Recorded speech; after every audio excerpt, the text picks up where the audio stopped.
My grandfather, started Rich and Sons.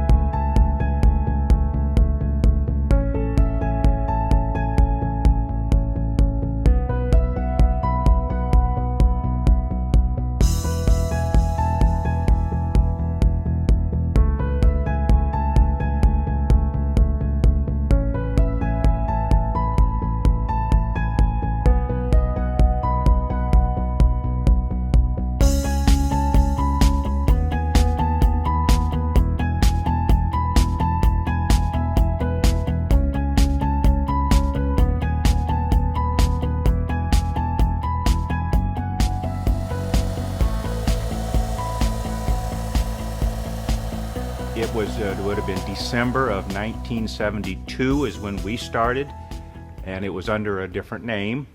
And then in 1976 is when we actually purchased the other partners' shares and became Rich and Sons at that particular time. But even though we were still the same people that ran it from 1972 on.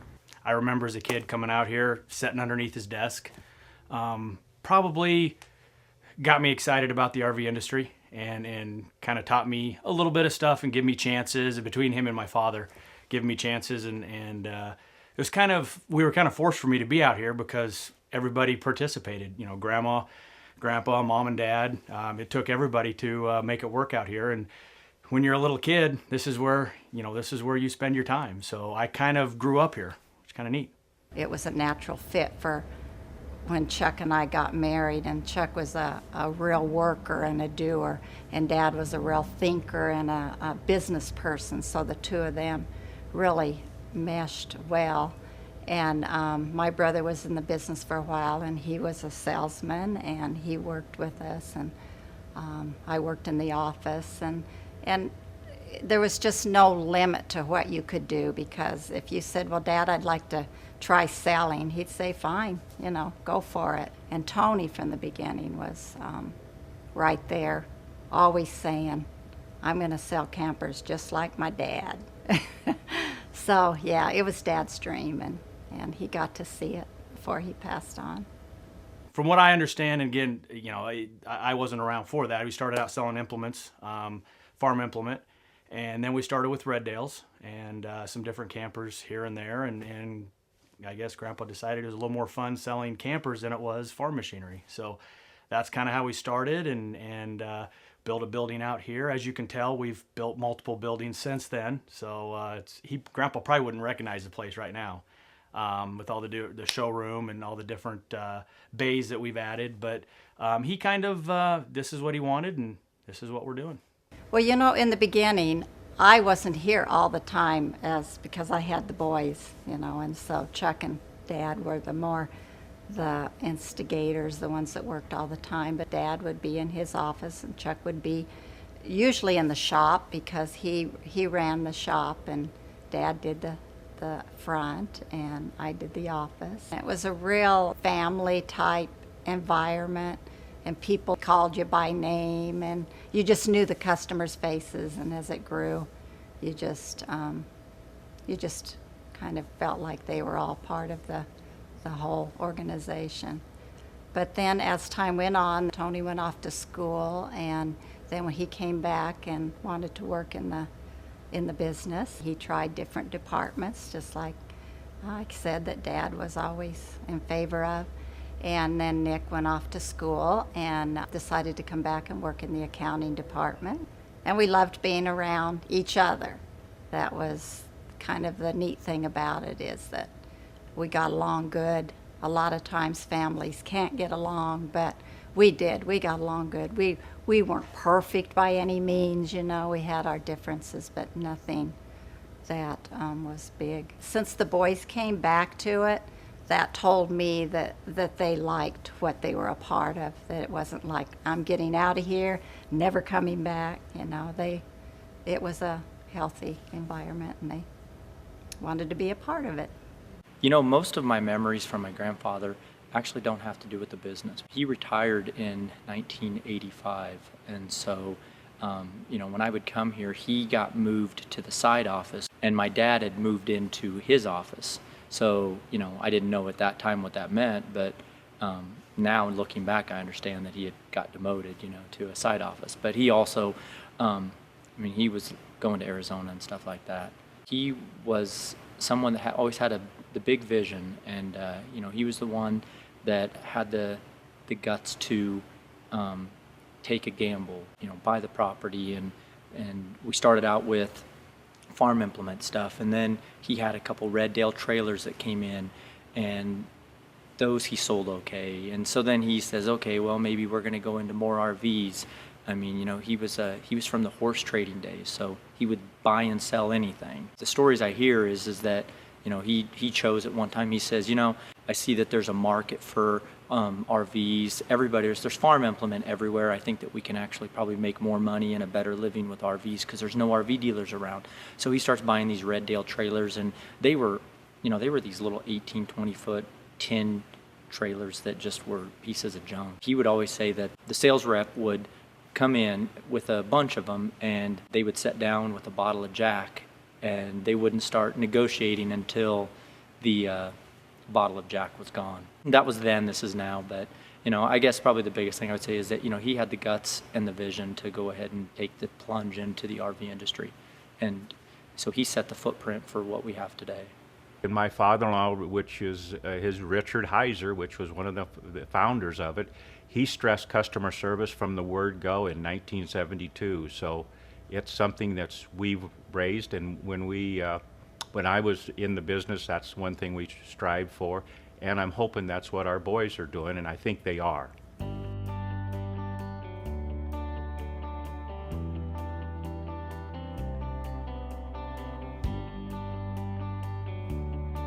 Rich & Sons buying experience, we put it down into paper, and we put it into that this is a procedure and this is something that's going to be trained and going to be expected that our team members execute.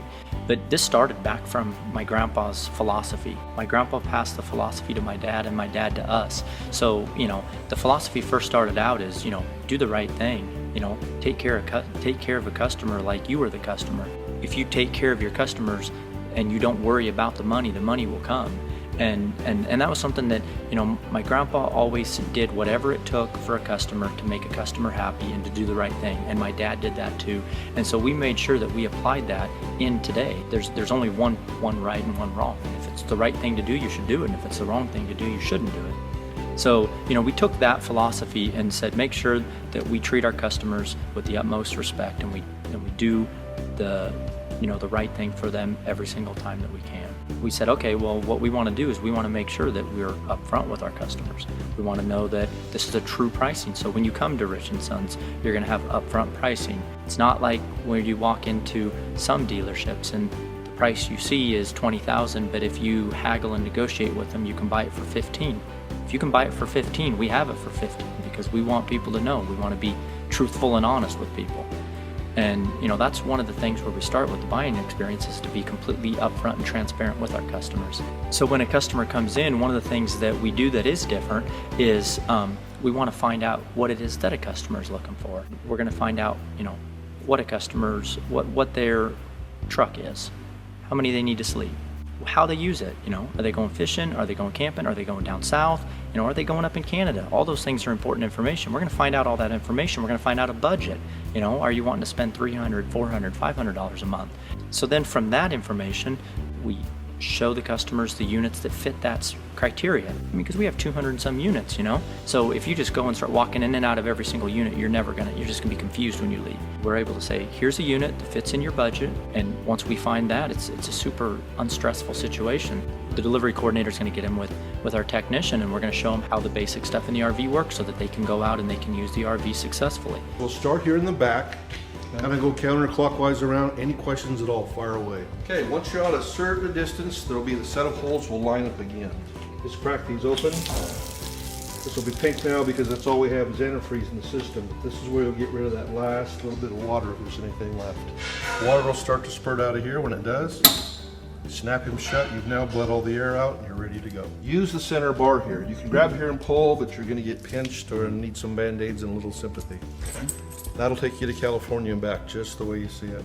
You would actually fold, the water dumps out, it pops back up, and you get up in the morning, bit the bullet. You actually survived the night. Off we go, a little bit of air.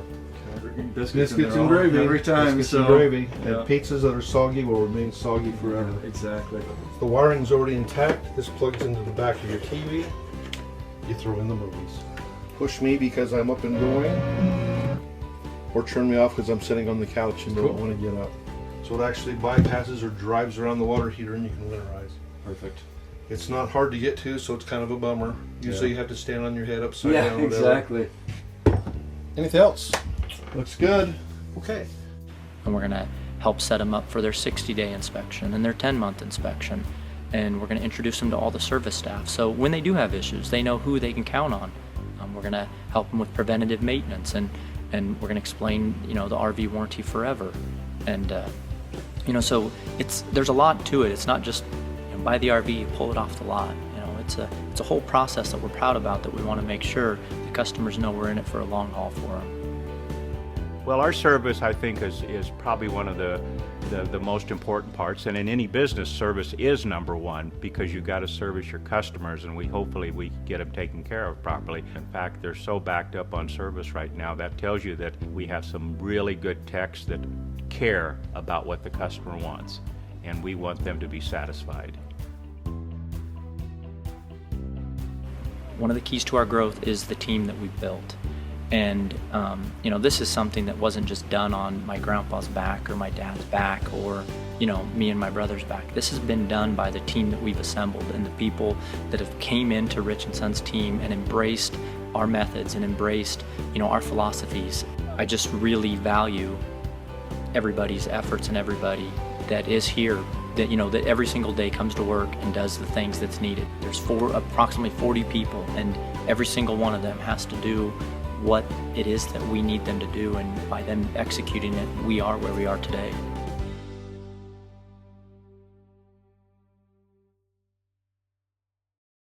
Changes. Well, I think we added on an additional to the existing building of offices in the front, which we have revised since then, and we also added a extra detail bay in the back, which they still have, and implemented a few more employees. Back in the day, and we worked 6 days a week, sometimes 7. I mean, it was everything you can. And now, most of our people work 5-day work weeks. So for the next 6 years, we grew the company, working as a team of 3. And then 2007, my dad had said, "You guys are running things. I'm in the way. You guys are everything's computerized, everything's streamlined, everything's technology. I don't want anything to do with that." So now standing, we went from 4 bays to 20. Now we have 20 service bays in the matter of 14 years. Well, I think it's just amazing how things have progressed over the 40-plus years of business that we've increased it.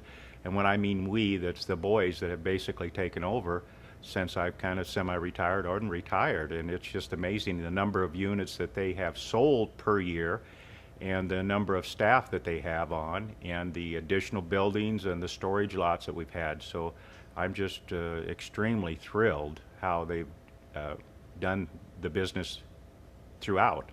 We had a salesman that worked for us when we first started, and the boys thought a lot of him, and he was a kid magnet type of guy, and he'd carry the guys around on his shoulders and just have a lot of fun, or they'd hide under his desk and scare him. I would always hear that when I was a little kid, I was like 6, I would come and I would hide underneath the salespeople's desks and stuff like that and try to scare them. But it was kind of neat because as the years went by, then that salesman worked under Tony and Nick as the years went on.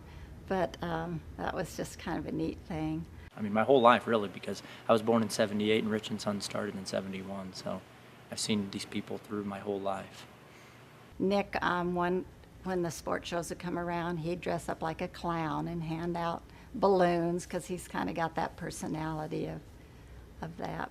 At that time, I was impressionable enough. I said, okay, sounds good. For $5, I'll do it.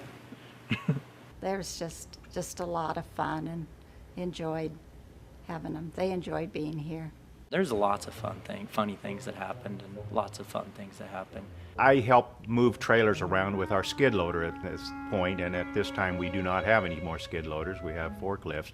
But I would move them, and after realizing I've moved them, there were customers and salespeople inside. He pulled a unit around, and this lady came trying to get out at the same time he was pulling around, and he rolled her. He hooked onto a camper and he started pulling, and the customer was still in the camper, and they jumped out of the camper and hit the ground and rolled. And of course they come running out and hollered, and it kind of embarrassed me quite badly.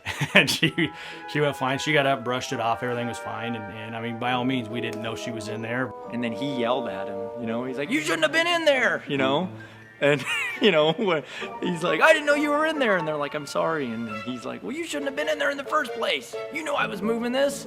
My dad's kind of a ramrod, and he just move units to move units. But I think we all laughed at the end of it, but nobody got hurt. When I was a kid here, I remember Grandma bought us some Trans Am, like a coat. We had those really shiny Rich & Sons coats. They were red, and they were, I don't even know what they're called, but they were stylish in the 80s. And they were brand new. We just got them, and we bought them for all the employees, and me and Tony had them. And my brother and I had these, and we weren't very old. And we went and got lost in the shop somewhere. And I don't know why, but my brother said, hey, he goes, I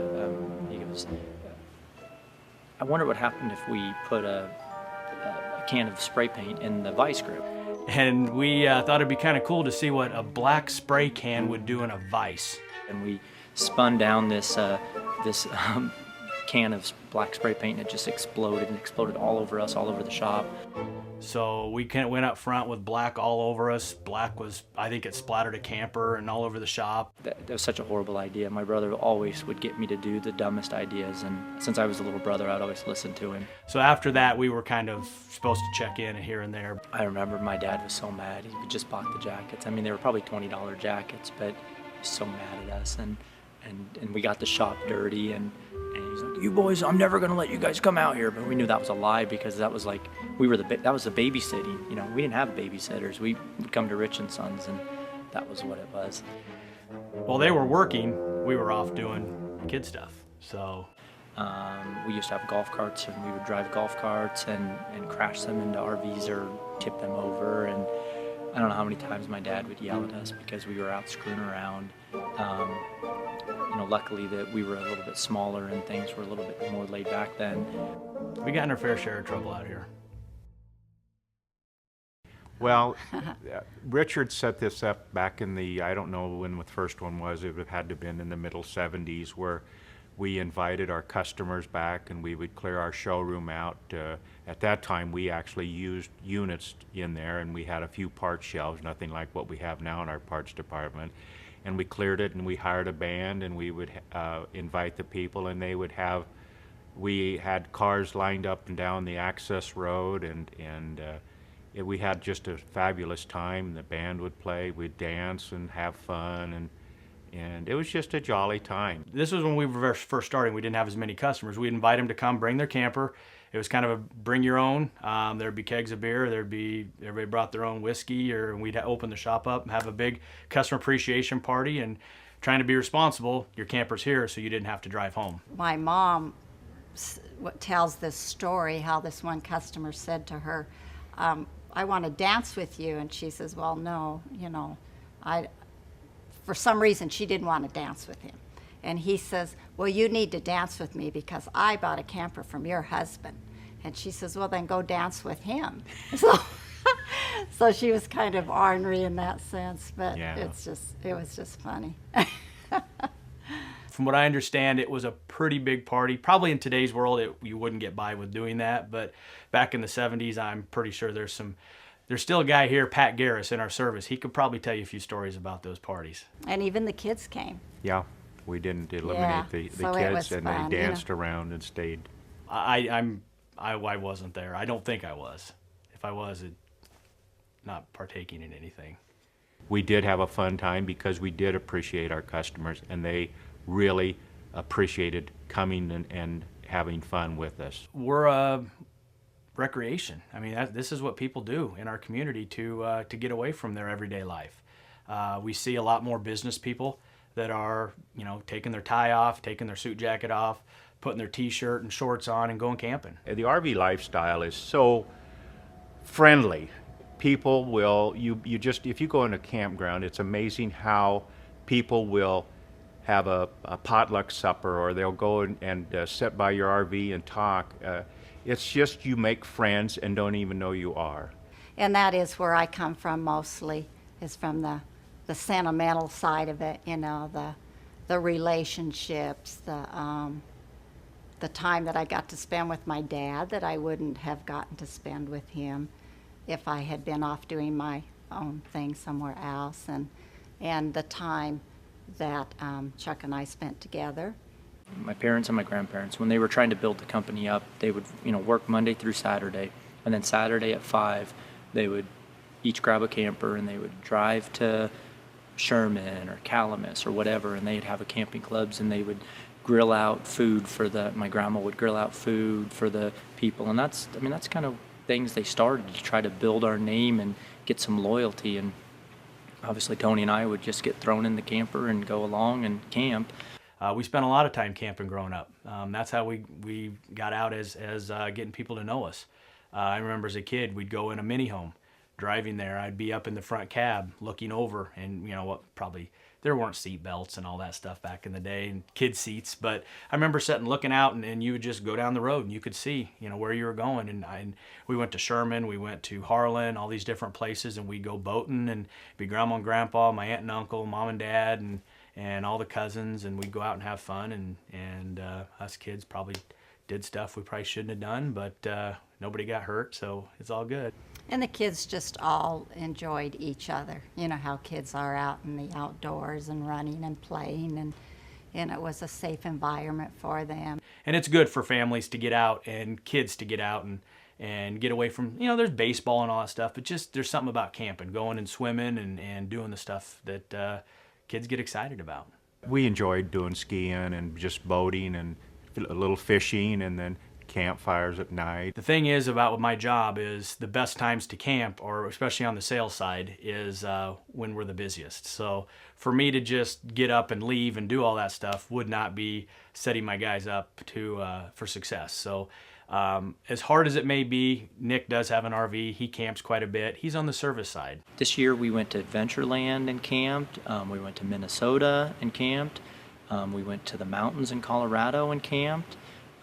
We go to Kansas City, Worlds of Fun, and I'll tell you that there's probably no better memories that I can say that I'm building for my kids than that time when we go camping. We do get out. We go out and do some boating and outdoor stuff. So I do love to camp, go out. There's nothing better than a campfire. We do all the things that we used to do before technology cluttered all the stuff and took us away from each other. It's a wonderful thing to see those families out enjoying in the lifestyle. And I used to always joke, but I mean it, is that camping forces us to be a family. The RV lifestyle to me is just what we explained about how families can go out and have fun with friends and relatives and just do it and get away from the hustle and bustle of the days and hopefully leave their cell phone at home, but that's not the case. But just togetherness.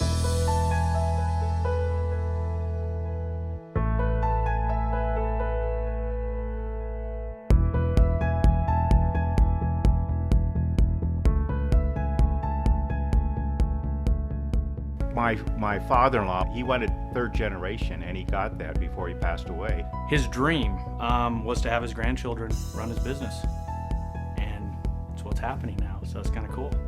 Well, he had always talked about how his biggest dream was to have a business where his family could work in it and they could use their talents.